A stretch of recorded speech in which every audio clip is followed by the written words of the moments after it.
everyone, my name is Vili and you're listening to Humans of Authenticity, the CEO Special Edition.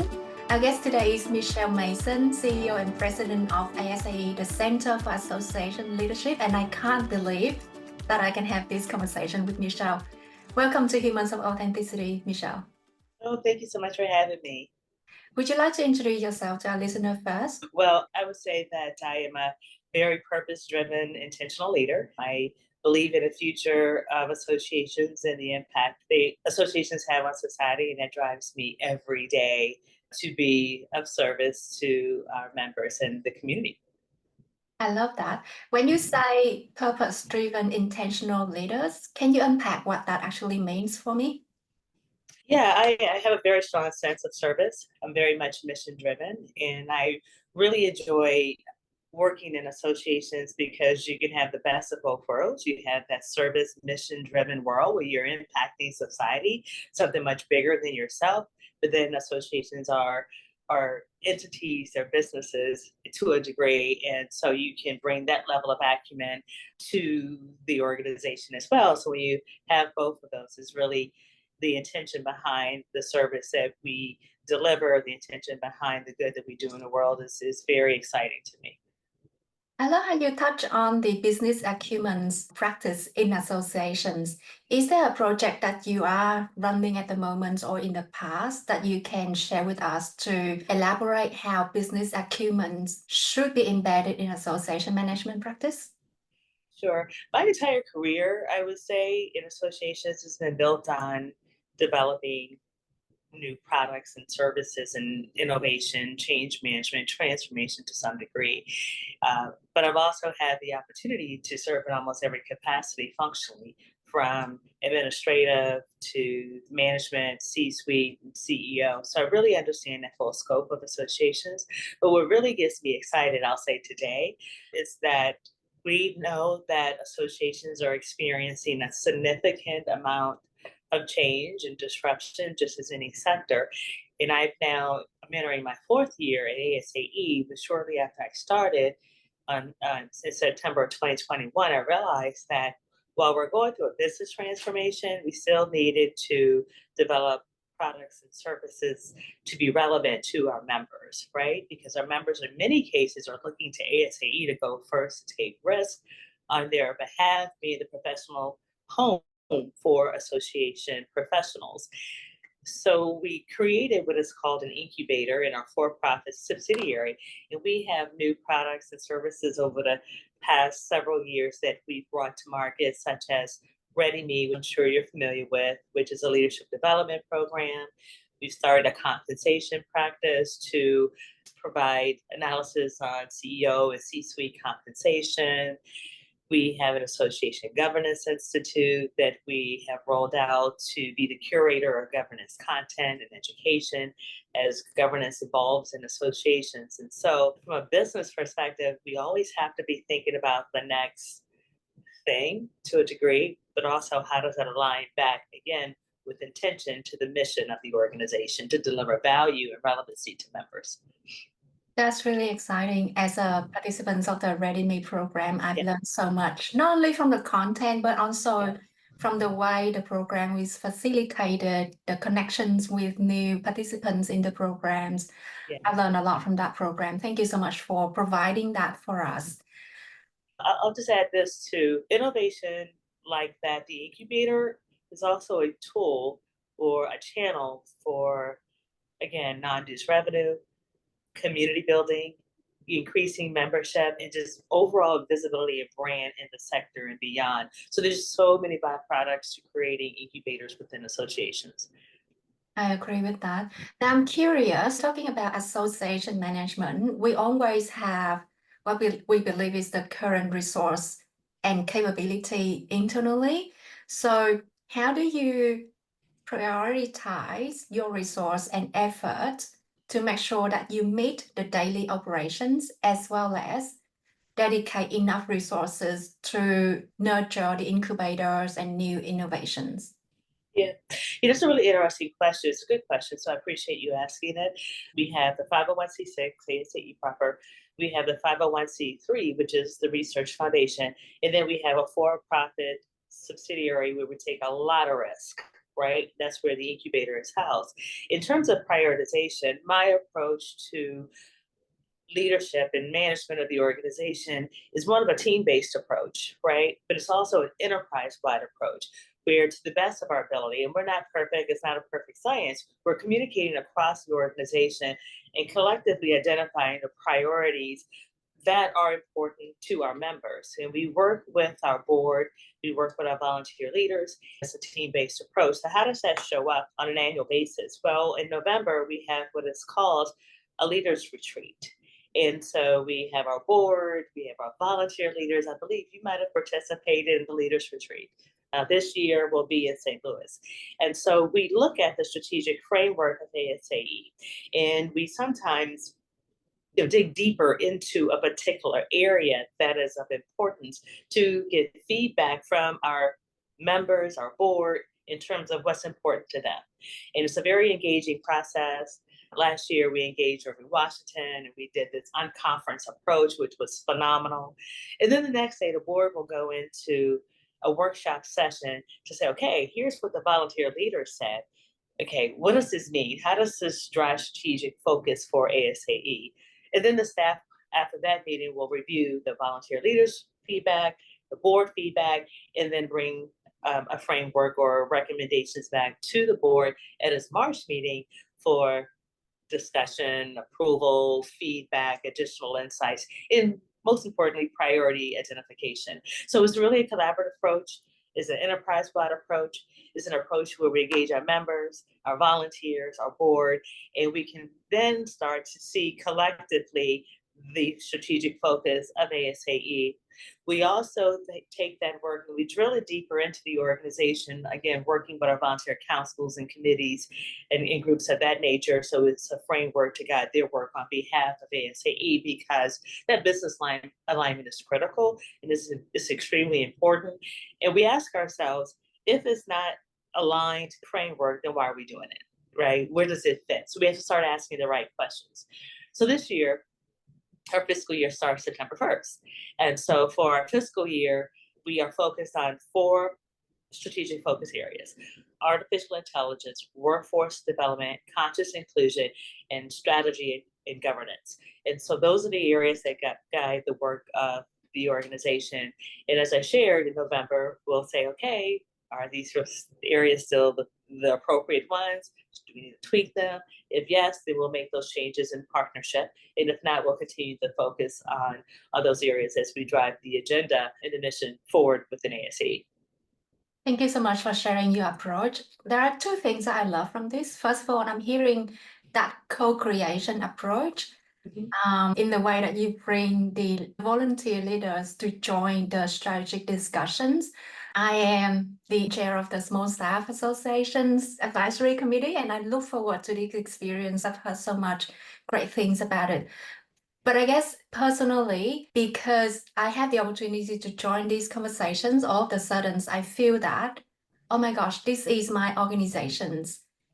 Now that I'm able to share my thoughts to impact the future of ASAE, that's really inspirational. So I hope that other ASAE members will have an opportunity to have this experience as well.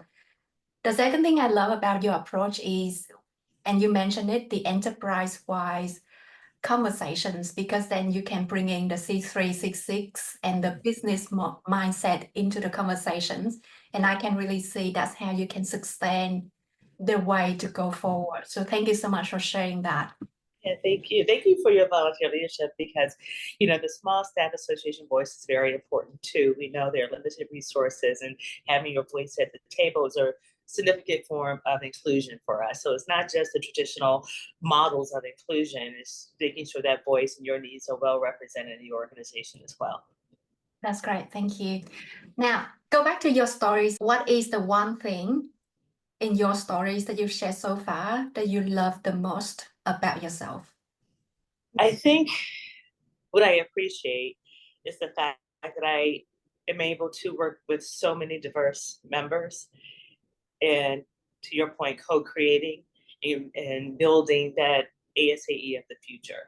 because I know it's not independent. It's not just one person. It requires all of us to own the success of your professional home, which is ASAE, and to be able to work with the team here to bring the various voices together so that we can work in unison, because this sector is so important and critical to the future of society, of the world. It's just an honor. So I like that aspect of it, the partnering, the teaming, the collaboration, the co-creation to build something bigger than one entity or one person can accomplish on its own. I'm just digesting that. The two things I love about what you just shared, first of all, that co-creations with the members, and I'm seeing that you really make an effort to listen to your members to see how you can better support them. But also I'm visioning you as a big umbrella that bring everyone together and provide them with a spotlight so that they can share with you their thoughts. Sometimes people can say the right things, like, we always love to hear your feedback, but doesn't mean that they take those feedback into considerations when making new decisions. But from your response, I can really hear that you are taking that feedback into informing future work.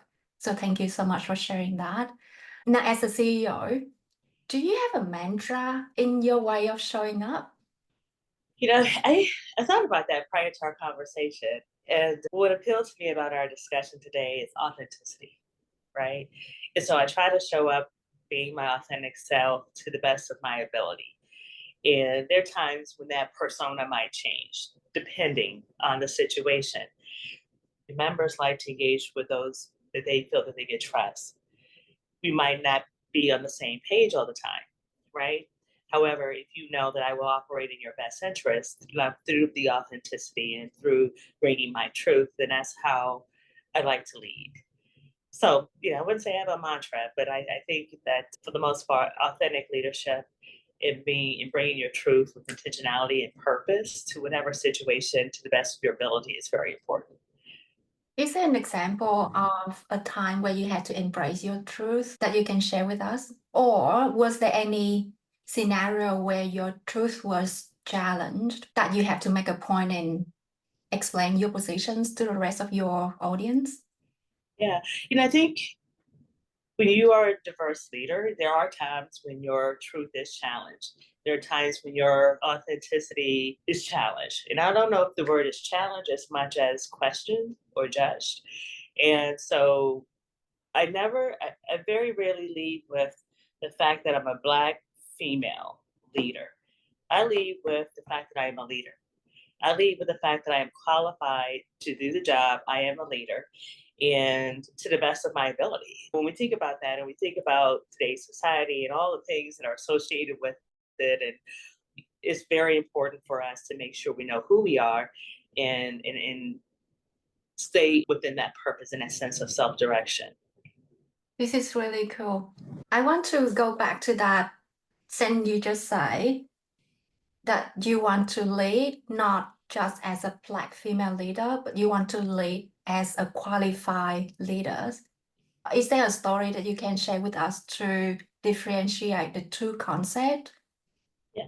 So when you think of men, they don't say, "Oh, he's a white male leader," but we often get we is our ethnicity, and then we are female, our gender, and then we become a leader. So let's look for a day. Let's look for a time when we're leaders in general. We're all qualified to lead, and that's why we've reached a point of success, right? Because others believe in our leadership ability, and we happen to be Black or we happen to be Asian and we happen to be a female. But most important, we are leaders in our own right. That's really cool. So as a leader of an organization, how can you pass down that wisdom to your team to make sure that they can operate as a qualified leader? It's how I show up every day, right? It's how I show up, it's how I represent myself, and it's also how I represent them.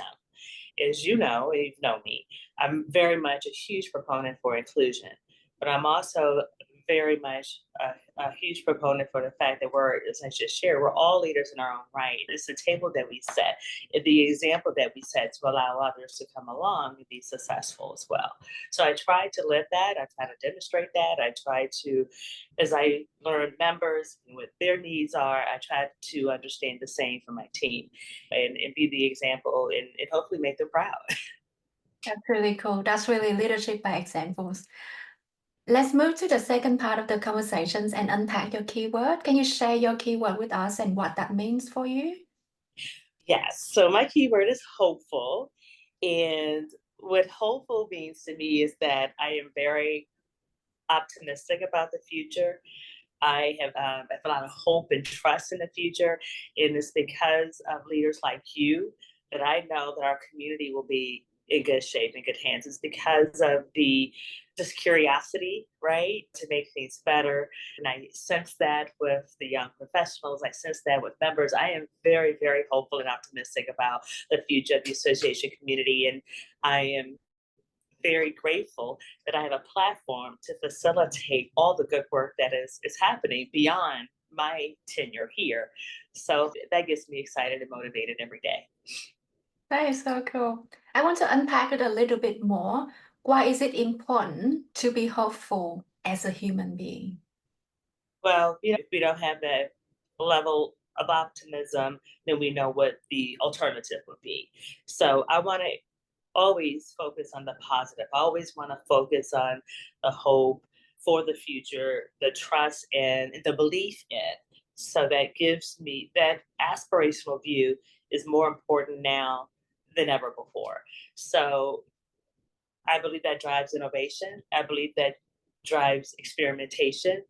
I think that drives a lot. So that optimism and confidence is what I will always focus. I know that you mentioned innovation and experimentations a couple of times in this conversation so far. So I want to unpack that from the time that you had this new idea, new concept, to share that concept and idea with your board and your team to operationalize it. I've been in a couple of boardrooms conversations. If our board have that very risk averse mindset, I feel it's hard to bring them along and convince them to try new idea. So how do you spin that stories in a boardroom context? Yeah, I believe in frameworks, right? And again, to bring people along, to align a community around an idea, I mean, there's no one right process. It requires, experimentation and such. But what we use here at ASAE, and we've used this since I've started, is what we call a three-gate process. And the three gates are this: concept, business plan, and implementation. And so alignment, as I shared with you in November, we have a volunteer retreat and we identify priorities and bringing those priorities to the board at the March meeting. In most cases, the first gate will be a concept. So this is what we heard the volunteers say, this is what we heard the board say, and so we'll conceptualize what does that mean in, a presentation. And we use that as an opportunity for the board to provide additional feedback. And if the board is really excited about it and would like for us to move forward, then we move to gate two, which is a business plan, where we provide additional resources or details regarding the resources required to deliver that project to market. So the staffing resources, the financial resources, we identify the target audience, all the things that are there so that the board will understand or have confidence that this is something that will be of benefit and value to the community. And the implementation phase is just implementation over the years, right? The communication strategy, the metrics, right, to measure success, etc. So those are the three gates. Was really excited about the three gates is that it also, one, it provides alignment. It also provides documentation of a program, a project, a service that's gone through the process. So in future years, if there's a question that needs to be revisited, we already have an archive. So that's how we bring innovations to market. That's how the Ready Me project, the Association Governance Institute, all of those initiatives have that level of support, right? Documentation before operationalized, which is really the final gate, implementation. I'm hearing a really good governance framework here. Yes. We also have a tool that we use internally, an enterprise-wide tool called Planet. So the frameworks are included in Planet, our strategic framework, the priorities are in Planet, everything is organized around those priorities. It's updated based on, again, listening to our members and boards and co-creating with them. So it's something that if members are interested in seeing or learning more about, just contact us and we'd be more than happy to walk you through the process. That's awesome. Thank you so much for that. Let's go back to your keyword, hopeful. Do you see being hopeful align with ASAE values and culture and the way that you support your members? And so hopeful is my keyword. And so that's a word that just resonates with me. My keyword could change in, every other day, depending on what I'm dealing with, right? But I do see it aligning because I do feel a sense of energy and optimism and hope for the future within ASAE. Particularly coming out of our annual meeting, the theme "In Unity We Thrive" that really provides a lot of hope. It provides an aspirational view, a very positive view of the future. So I am very hopeful that this work, what we discussed at the annual meeting, and the values that we all kind of galvanize behind, will continue to be integrated throughout ASAE. Thank you. I know that we are in a conversation right now, but I also thought that I can share with you a very personal story. I came to the US 3 years ago and I did not know anyone. Then I joined ASAE and I forced myself to attend the annual meetings in Nashville 3 years ago. And that's when I heard of Delp for the first time. I applied for it and I got into Delp last year. And it was the best experience ever. In Cleveland, just this year, I walked the floor of the exhibitions and I start recognizing people, seeing a lot of familiar faces, knowing great friends and allied. And for me, that's that sense of hopeful. Anytime that I interact with ASAE, I was also presenting for the very first time as ASAE in Cleveland this year. And that's given me such great hope because through ASAE Yes. and through the platform that you provided, I'm now able to be very confident and feel a lot more comfortable in being who I am. So I thought that I should share that with you personally as well. Thank you so much for your service and for what you have done for the profession and for me personally. Thank you. And that's why we serve, right? That's why we're in the association business, is because of the personal stories, because of the impact that we have on lives. It's not just professionally, but personally. I hope that you will take these experiences and continue to do amazing things in the world. So I appreciate you sharing that with me. That's great. I'd love to learn more about your legacy during your time at ASAE. So what legacy are you working towards for ASAE at the moment? The legacy question. I feel like I'm too young for that question. here's where I'll go with it though. So for me, I entered, as I alluded to, the association community. It was a falling, not a calling. And Wanda Little Coffee, love her much. She says, no, associations need to be a calling and not a falling. So then I learned so much through being in this community and have amazing mentors and just the connection. It just really changed my life, right? Moving from a temporary staff position and advancing to CEO. So I experienced it all, right? And then I step back and I think, what could that legacy be? Well, how can I continue to work with others to drive home the fact that association should be an intentional career choice? So what I really want to focus on is workforce development. There are many things to focus on, but in terms of my passion, workforce development, intentional career choice, others that look like me, seeing themselves being a leader in associations, right? And that is something that I would like to continue to advance in my support of DELP, the creation of the Ready Me program, the support of our advocacy opportunities around 529, savings plans and things where you can use those funds to certification programs, etc. This in general, where can I show up as a leader to help others understand that we are a multi-billion-dollar sector that is available and inclusive of all. It should be an intentional choice. And so we're working towards that here at ASAE, and I just will continue to do my part. I'm seeing a lot of focus on workforce development here, as well as inspirational for the next generations of association executives. So what infrastructure or what programs are you putting in place to achieve this legacy? So we heard of Ready-Me a few times. You also mentioned the Governance Institute. Is there anything else on the horizon that we can watch out for? Yeah, so we are, as I mentioned, workforce development is a priority for ASAE, and it came out of our retreat with the board and our volunteer leaders. And so we're now in the process of shaping that. Where can we conduct research? Where can we partner with other organizations? Where can we convene conversations around the importance of workforce development in associations? And so you'll see soon additional work from ASAE.